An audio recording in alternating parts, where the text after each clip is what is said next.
The story opens with an engaging scene that emphasizes this isn't just another formal royal visit, but a genuine connection between royalty and real community work that makes a difference. In the heart of East London, where tower blocks cast long shadows over bustling markets and the aroma of spices from around the world fills the air, something extraordinary was about to unfold.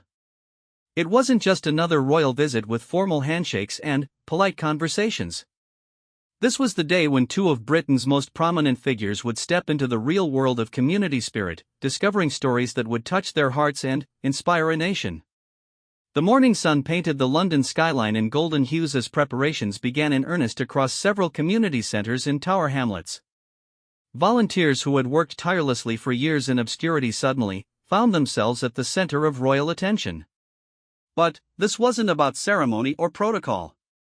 This was about genuine connection, authentic stories, and the kind of human moments that remind us why community work matters so deeply. The black Bentley moved slowly through the narrow streets of Whitechapel, its polished surface reflecting the diverse faces that lined the pavements. Inside, King Charles adjusted his tie one final time, not out of nervousness, but with the quiet anticipation of someone who understood that today would be different. Beside him, Queen Camilla reviewed her notes about the organizations they would visit, but her real preparation had been done through years of championing causes close to her heart.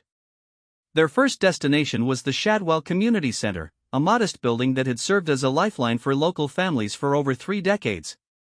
The center's weathered brick facade told stories of resilience, of countless individuals who had walked through its doors seeking help, hope, and human connection. As the royal convoy approached, Margaret Thompson, the center's director, took a deep breath. She had run this place with unwavering dedication since 1995, watching it transform from a small local initiative into a vital hub that touched hundreds of lives each month. Margaret had seen it all during her tenure. She had witnessed families arrive with nothing but the clothes on their backs, seeking refuge from domestic violence or economic hardship. She had watched children grow from shy, uncertain youngsters into confident young adults who returned as volunteers. She had celebrated countless victories, both small and large, and had held the hands of community members during their darkest moments.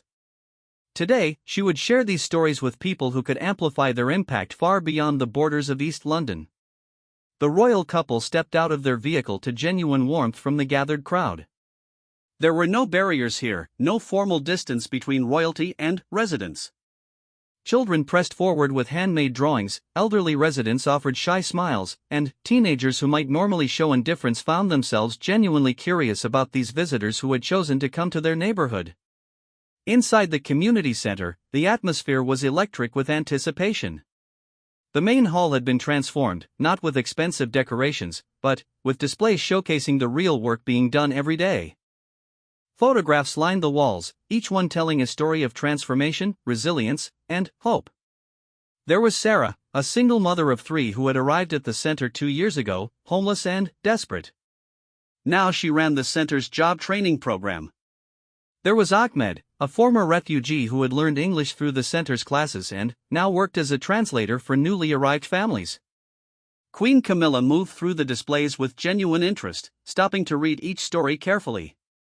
She asked detailed questions about the programs, the challenges faced, and the successes celebrated.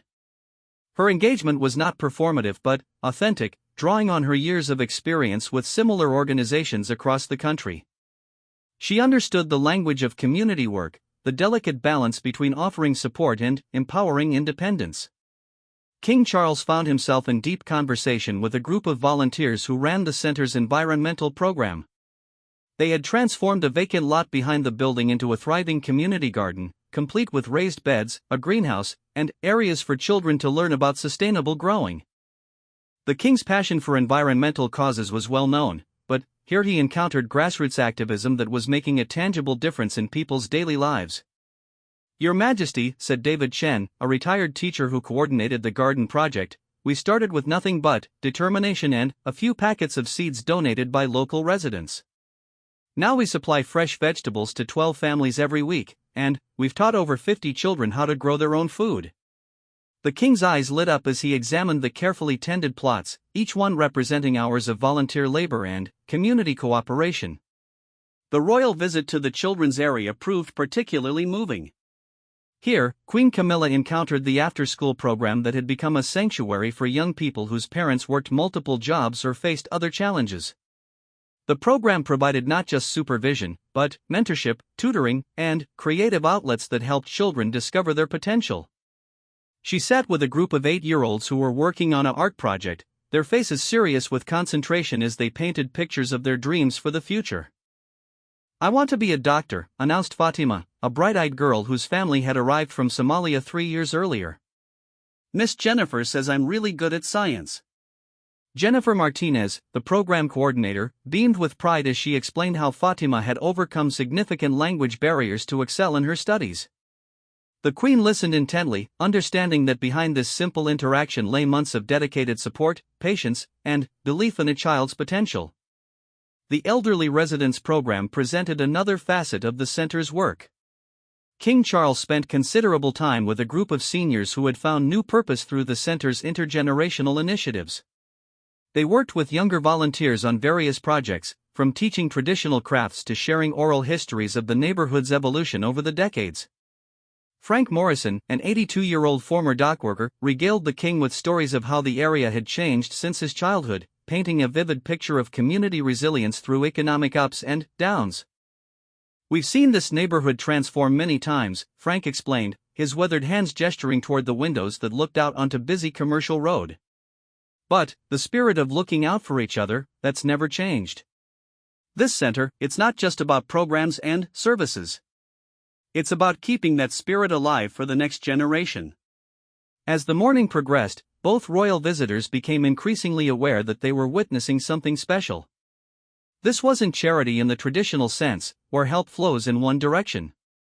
Instead, they observed a complex ecosystem of mutual support, where former clients became volunteers, where different generations learned from each other, and where cultural diversity was celebrated as a strength rather than managed as a challenge. The center's approach to addressing food insecurity particularly impressed Queen Camilla. Rather than simply distributing donations, they had created a community kitchen where residents could learn cooking skills while preparing meals together. The program addressed nutrition, social isolation, and skill development simultaneously. She joined a cooking class where recent immigrants were learning to prepare traditional British dishes while sharing recipes from their own cultures with other participants. "Food brings people together," explained Maria Santos, who had fled domestic violence 2 years earlier and now helped coordinate the program. "When we cook together, we share more than just recipes. We share stories, we share hope, and we create friendships that help all of us feel less alone." The Queen nodded knowingly, recognizing the profound wisdom in this simple observation. The job training and employment support programs revealed another layer of the center's comprehensive approach. Rather than offering generic resume workshops, they had developed partnerships with local employers and identified specific skill gaps in the community. Their programs ranged from basic digital literacy to specialized training in healthcare support, retail management, and construction trades. The success stories were compelling, with an 85% job placement rate for program graduates. King Charles met with several program graduates who had returned as mentors for new participants. Their stories illustrated not just individual transformation, but the creation of sustainable support networks that continue to strengthen the community over time. One graduate, Patricia Williams, had completed the healthcare training program and now worked as a healthcare assistant while studying part-time for her nursing qualification. She returned to the center every week to tutor new students and provide encouragement during challenging moments in their training. The afternoon brought a powerful example of the center's crisis intervention capabilities. The royal couple learned about the Domestic Violence Support Program, which operated with discretion and sensitivity to protect vulnerable individuals while providing comprehensive assistance. They met with counselors and advocates who explained how they coordinated with police, legal services, housing authorities, and other agencies to ensure that people escaping dangerous situations received holistic support. The program's success was measured not just in numbers, but in the renewed confidence visible in survivors who had rebuilt their lives. Several women who had been helped by the program were present, sharing their experiences with a courage that spoke volumes about their personal growth and the quality of support they had received. Their stories were difficult to hear but impossible to forget, illustrating both human resilience and the critical importance of accessible community resources.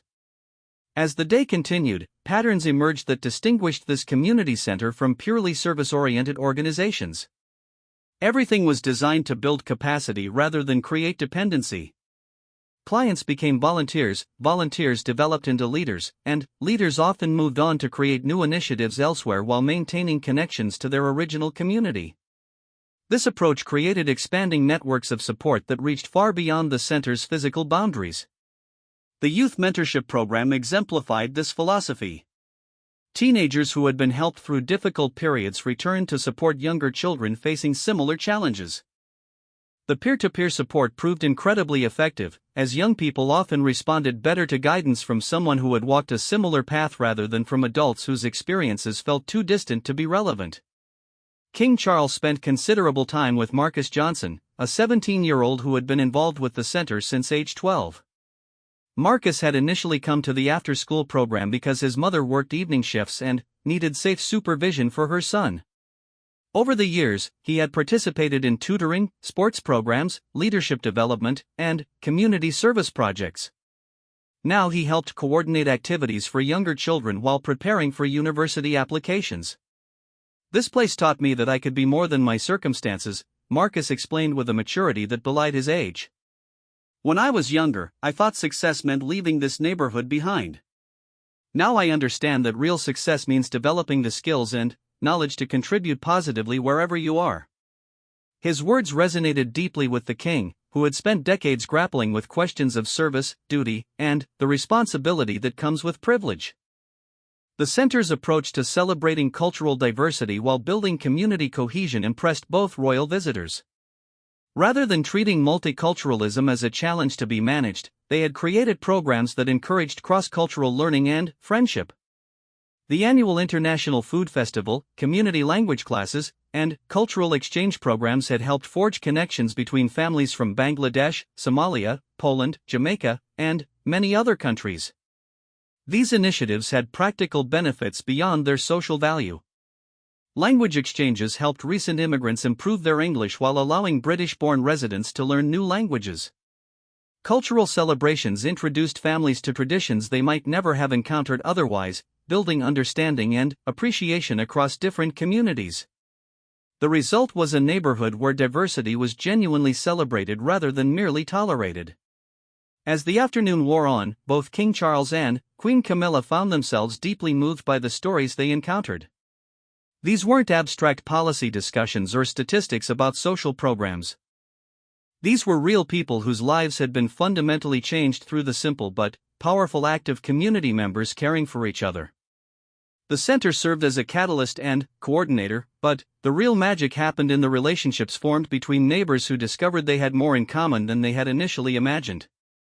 The royal convoy moved through the bustling streets toward their second destination, the East London Youth Empowerment Hub, housed in a converted Victorian warehouse that stood as a testament to creative repurposing. The building's red brick exterior had been enhanced with colorful murals created by local young artists, each painting telling stories of aspiration, struggle, and triumph. As the vehicles approached, Queen Camilla noticed how the artwork seemed to pulse with life, reflecting the energy of a community determined to create opportunities for its next generation. Inside the hub, the atmosphere crackled with creative energy. Unlike the warm, familial feeling of the community center, this space buzzed with the intensity of young people pursuing their passions. Music studios hummed with activity, computer labs filled with teenagers learning coding and digital design, and workshop spaces where young entrepreneurs developed business ideas that could transform their communities. The conversion from industrial space to youth center had been a community-led project, with local contractors donating time and materials while young people contributed their labor and creative vision. The hub's director, James Mitchell, had grown up in these same streets 20 years earlier. His journey from struggling student to youth advocate embodied the transformative power of community investment. James had left school at 16 with few prospects, but a chance encounter with a youth worker had changed his trajectory. Now he led an organization that reached over 800 young people annually, providing everything from basic literacy support to advanced technical training that prepared teenagers for emerging industries.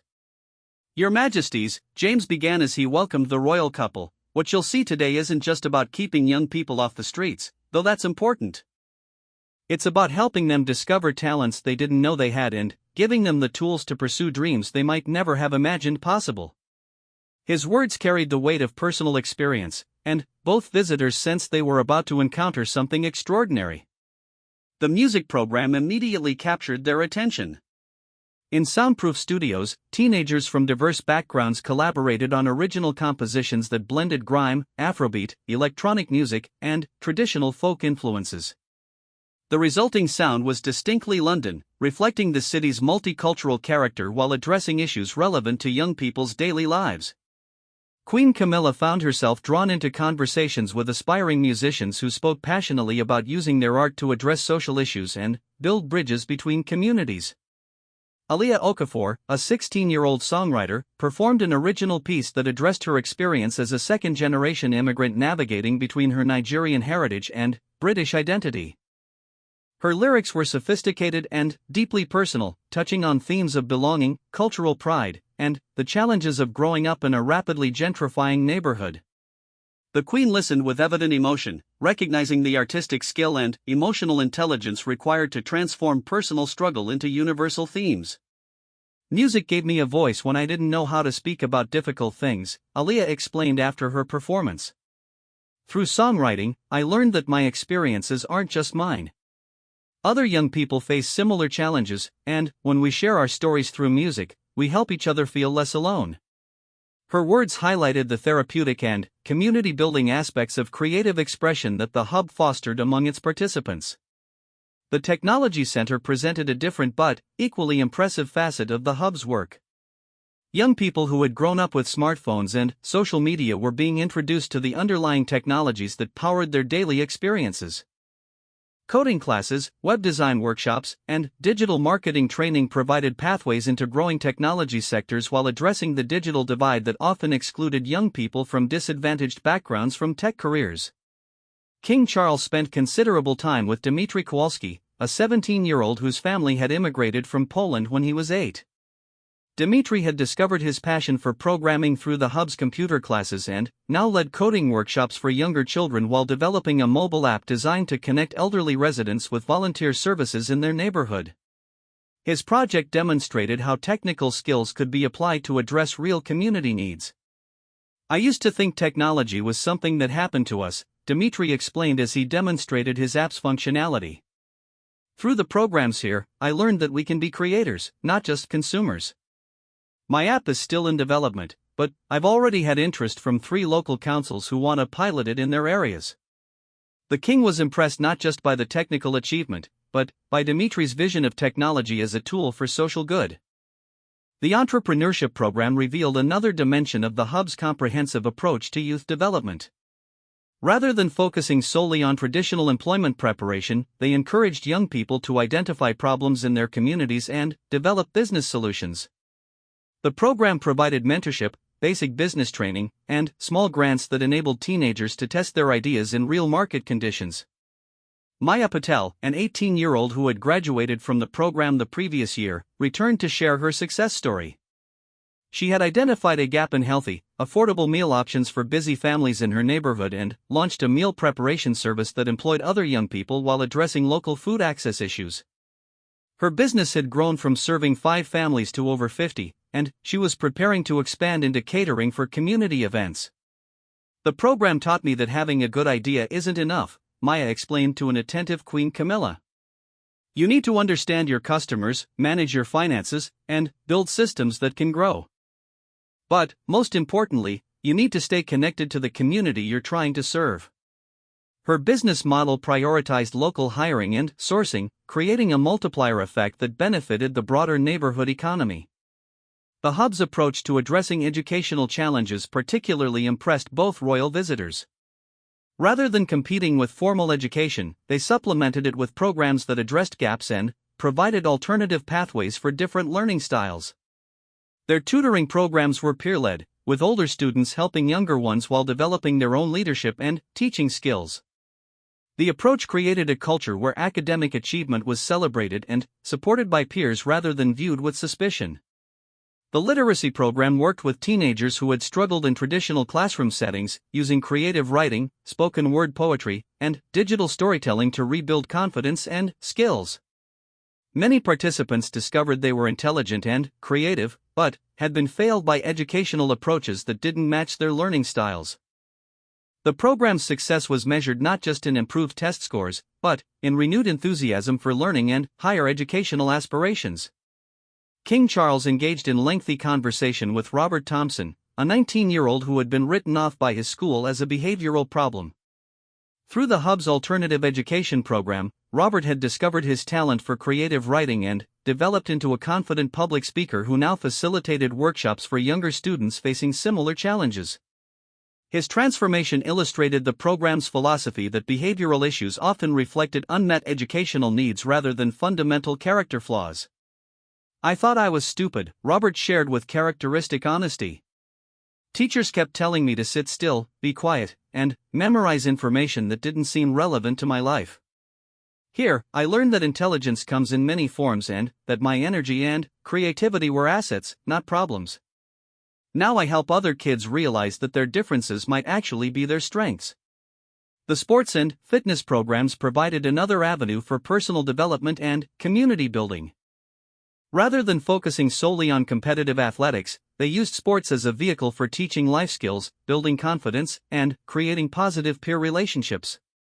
The boxing program, led by former professional fighter turned youth mentor Carl Washington, attracted teenagers who might have been drawn to street conflicts and channeled their energy into disciplined training and competition.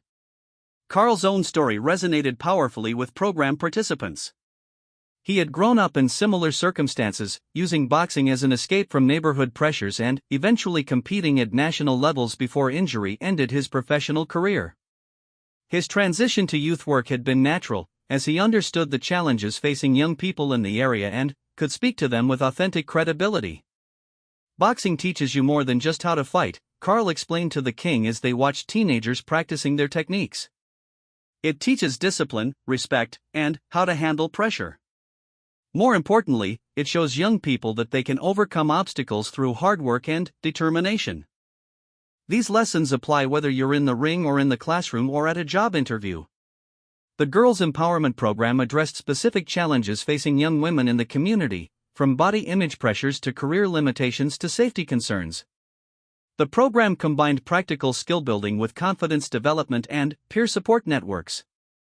Participants learned everything from financial literacy to self-defense while discussing topics like healthy relationships, educational opportunities, and career planning.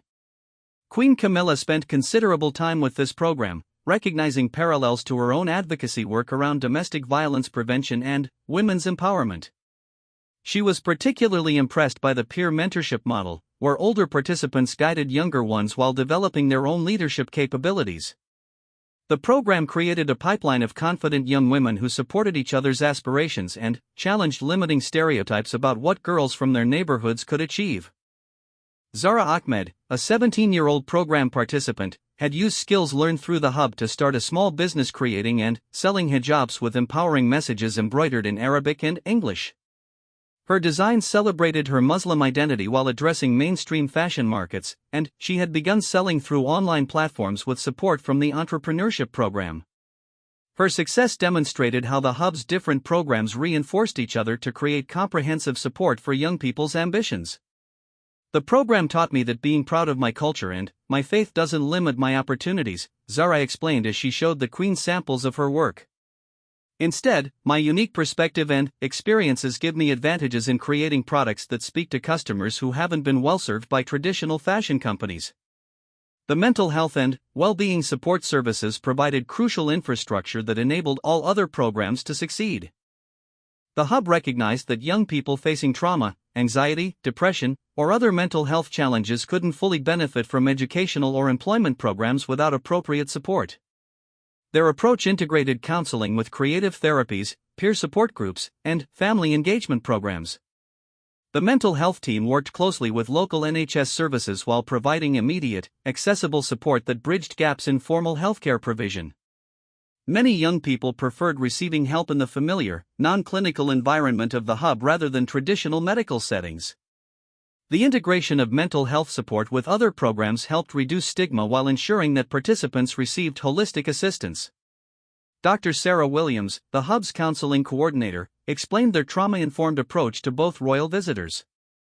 Rather than viewing behavioral problems or academic struggles as character flaws, all staff were trained to recognize how adverse childhood experiences might affect young people's ability to engage with programs. This understanding led to more patient, flexible approaches that met individuals where they were rather than where programs thought they should be. The community service program connected young people with local organizations while developing their civic engagement and leadership skills.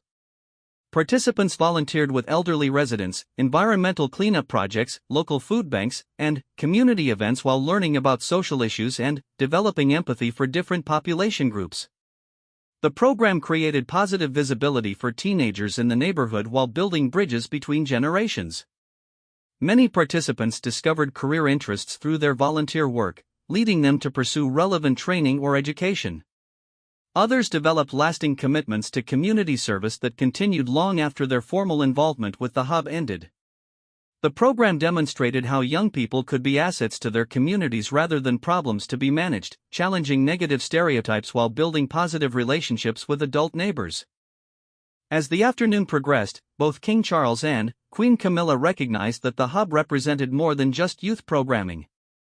It embodied a comprehensive community development approach that viewed young people as partners in neighborhood improvement rather than passive recipients of services. The Hub's success stemmed from its ability to combine high expectations with flexible support, challenging participants to pursue ambitious goals while providing the resources and encouragement needed to achieve them. The peer leadership structure particularly impressed both visitors. Rather than relying solely on adult staff, the Hub created pathways for successful participants to become mentors, workshop leaders, and program coordinators. This approach ensured that programming remained relevant to young people's experiences while creating career development opportunities for emerging leaders. The peer leadership model also provided powerful examples of success that were more credible to new participants than adult testimonials might have been.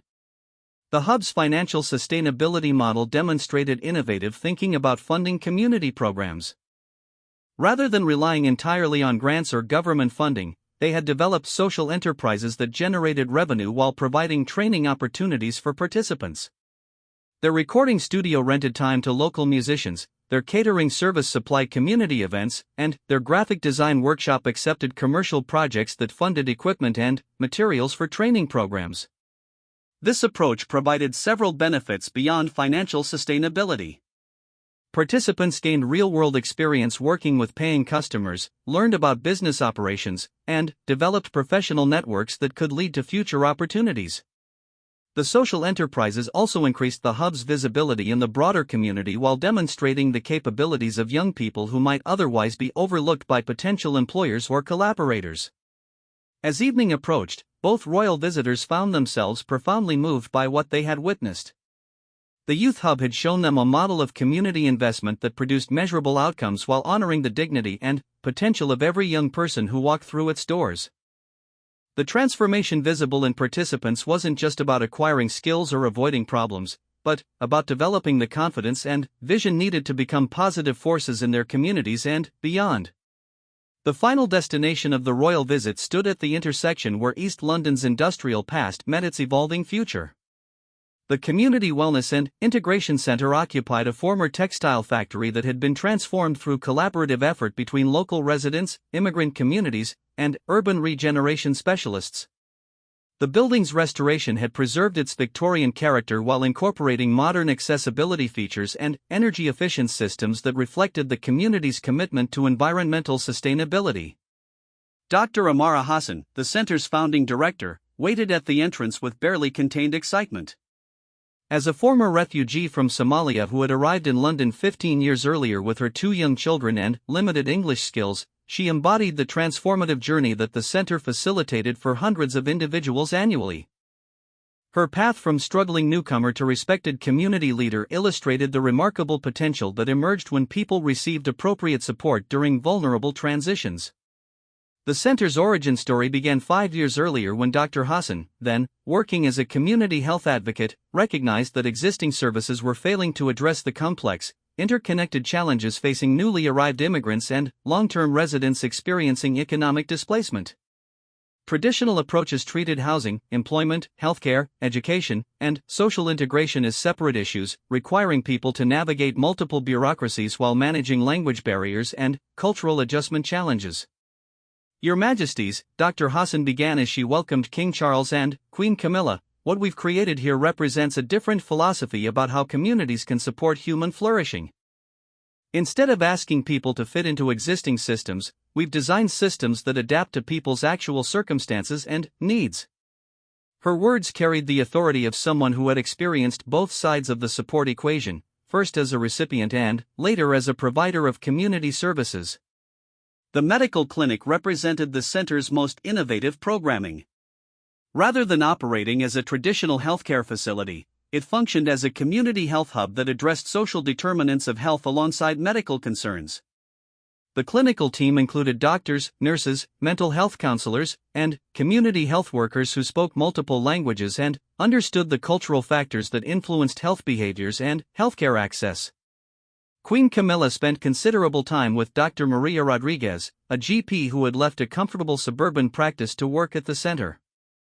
Dr. Rodriguez explained how medical appointments often revealed underlying issues related to housing conditions, food insecurity, domestic violence, or immigration status anxiety that significantly impacted patients' health outcomes. The center's integrated approach allowed immediate connection to relevant support services rather than referring patients to separate organizations that might not understand their cultural context or complex circumstances. Traditional medicine treats symptoms, Dr. Rodriguez explained as she showed the Queen through examination rooms that doubled as consultation spaces for social services. Here, we treat whole people within their family and community contexts. When a patient presents with chronic headaches, we explore whether they're related to stress about immigration paperwork, overcrowded housing conditions, or workplace exploitation. Then, we can address root causes rather than just managing symptoms. The innovative approach produced remarkable results. Patient satisfaction ratings exceeded national averages, emergency room visits among registered patients decreased by 40%, and chronic disease management improved significantly. More importantly, patients reported feeling heard and respected in ways they hadn't experienced in other healthcare settings. The clinic's success had attracted attention from healthcare policy researchers and had been featured in medical journals as a model for culturally responsive primary care. The legal aid and immigration services provided another crucial component of the center's comprehensive approach. Many community members faced complex legal challenges related to immigration status, employment rights, housing disputes, or family law issues. Traditional legal services were often inaccessible due to cost, language barriers, or cultural misunderstandings. The center's legal team provided free consultations and representation while educating community members about their rights and responsibilities. Barrister Jennifer Chang had taken a significant pay cut to join the center's legal team, motivated by her belief that access to justice shouldn't depend on economic status or immigration status. She explained to King Charles how legal problems often interconnected with other challenges facing community members, making integrated service delivery essential for effective problem solving. A family facing eviction might also be dealing with workplace discrimination and immigration paperwork delays, Jennifer explained as they toured the legal consultation rooms. Traditional legal aid treats each issue separately, but families experience them simultaneously. Our approach allows us to develop comprehensive strategies that address multiple challenges while building clients' understanding of their legal rights in various contexts. The center's educational programming addressed gaps in formal education systems while respecting diverse learning traditions and cultural values. Adult education classes ranged from basic literacy and numeracy to university preparation courses, all delivered in multilingual environments that honored students' existing knowledge and experiences. The programming recognized that many immigrants arrived with significant educational credentials that weren't recognized in British systems, leading to underemployment and wasted human potential. The English language classes particularly impressed both royal visitors. Rather than using generic curriculum materials, instructors developed lessons around practical situations that students encountered in their daily lives. Students practiced English while learning about healthcare navigation, employment rights, educational opportunities for their children, and civic participation. This approach accelerated language acquisition while building practical life skills and cultural knowledge. Fatima al-Rashid, an instructor who had arrived from Syria 3 years earlier as a refugee, demonstrated the peer education model that made the language classes so effective. Despite having limited formal teaching credentials, her lived experience of language learning and cultural adjustment made her incredibly effective at helping newer arrivals navigate similar challenges. Her classes consistently showed higher retention and satisfaction rates than traditional ESL programs.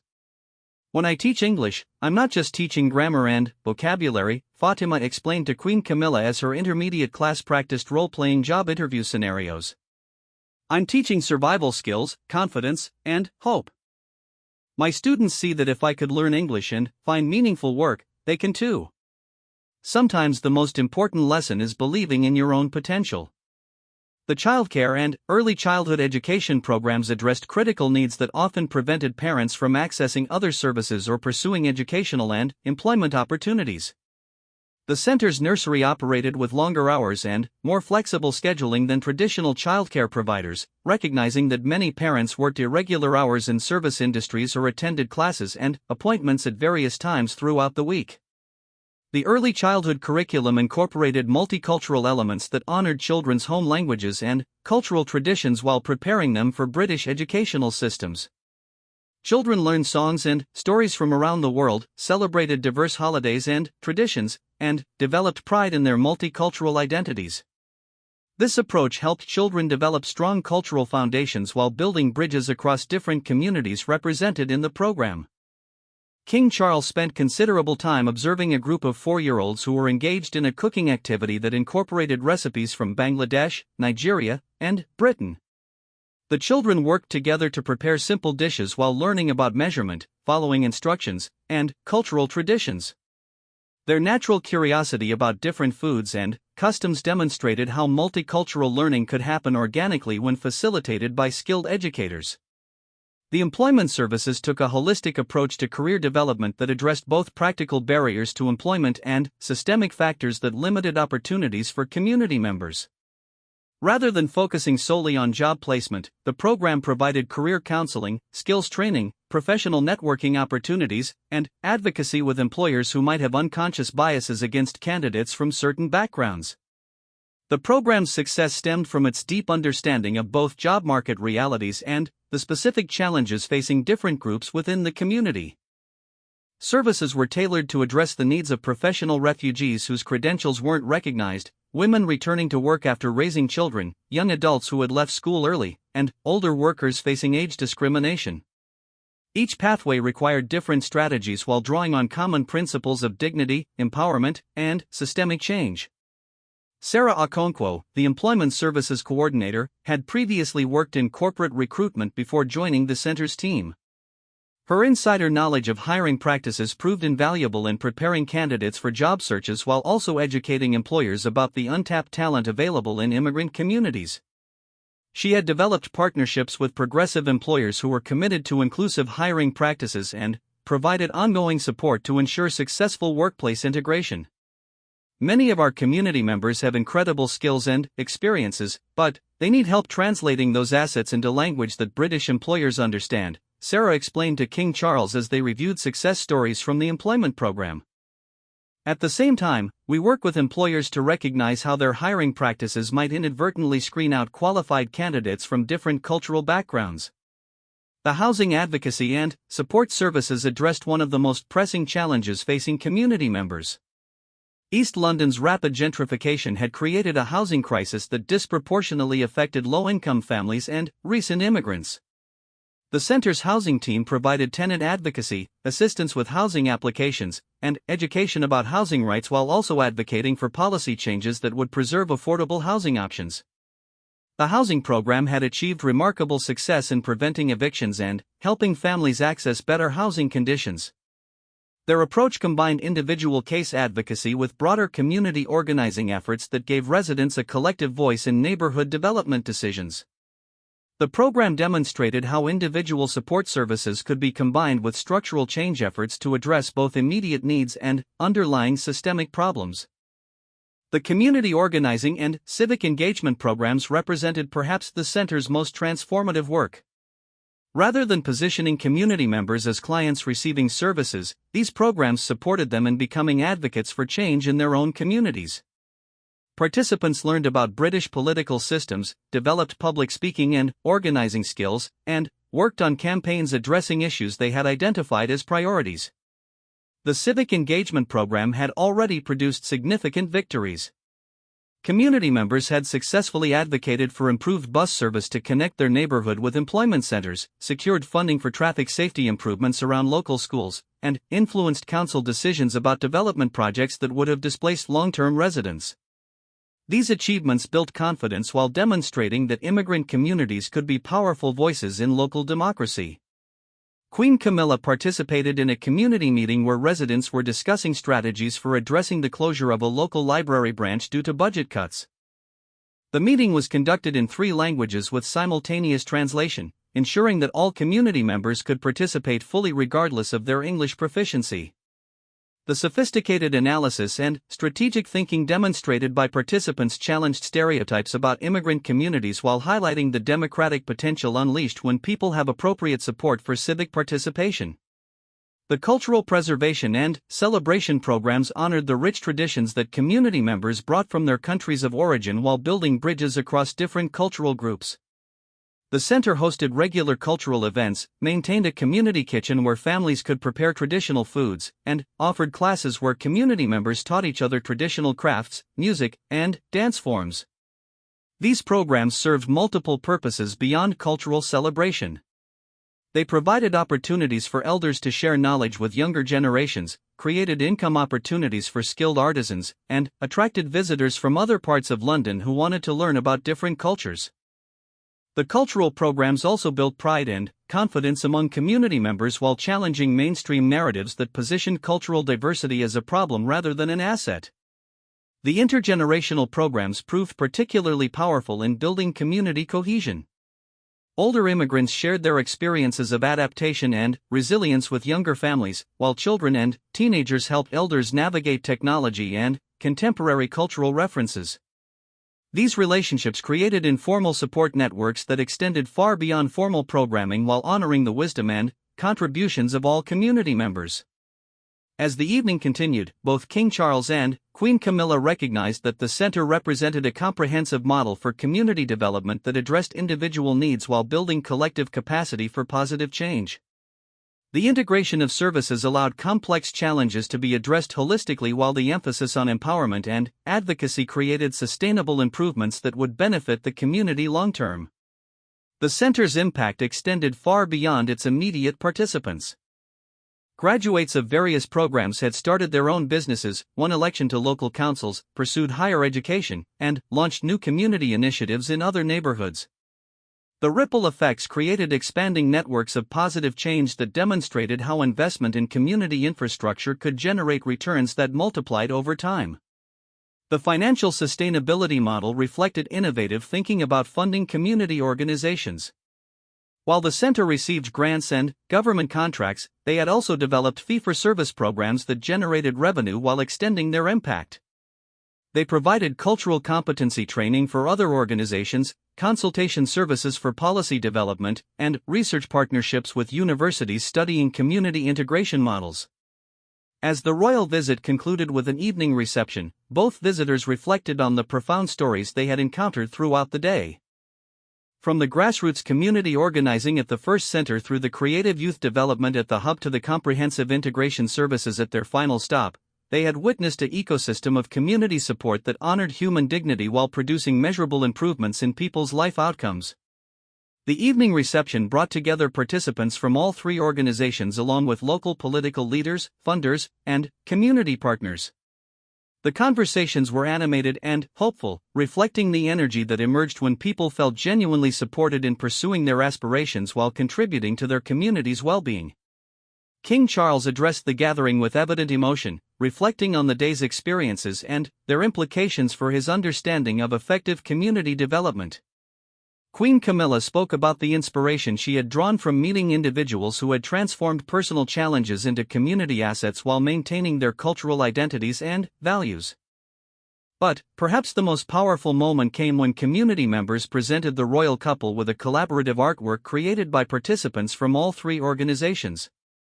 The piece incorporated elements representing different cultures and experiences while creating a unified vision of community strength and mutual support. The artwork would be displayed at Buckingham Palace, but copies would remain in each community center as reminders of the day when their work received royal recognition and the broader visibility that recognition would bring to their ongoing efforts.